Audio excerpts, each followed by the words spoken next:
On those sort of schemes being employed or considered, what assessment have you done on the role of mandatory digital IDs?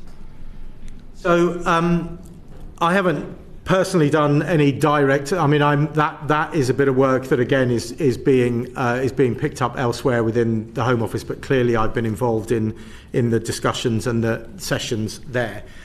There is no doubt that having an ability to make it significantly harder for somebody to work illegally is absolutely key.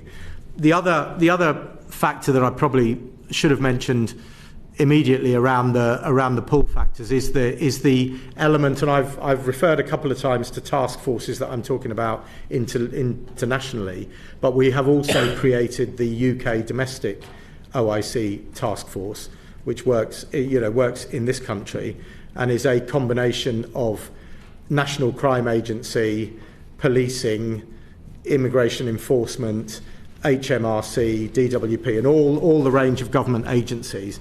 And that is all about the domestic OIC task force is all about bearing down on illegal working, on those that are illegally in the country, bearing down on where we know that there are illicit finance elements to the draw that people are coming over. So all of that work is critical.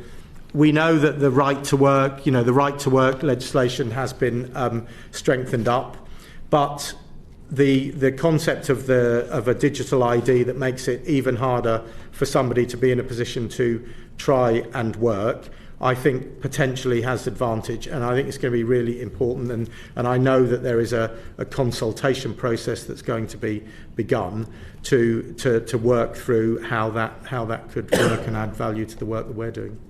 Yet France has compulsory ID requirements. Its black economy is bigger than the UK. Its per capita number of undocumented immigrants is higher. What does that international comparison tell you? Obviously, I don't. I have no kind of detail or particularly of the France side. I just, from my perspective, it is about doing everything that is available to be done to prevent someone feeling and someone being fed the line by a smuggler that if you get over there, you will be able to do. You'll be able to work. You'll be able to do what you want to do. So having the regulations and the capability to prevent that, and also I think very importantly, signalling very strongly that is not going to be something that's going to be acceptable, I think are positive things to do.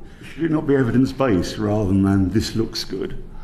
I imagine that out through the consultation process that element will emerge. There is a consultation process that's going to, but it feels that like there is a potential there that it could add value. I don't know the international comparisons specifically around digital ID or any other form of ID. Well, let's ask my next question.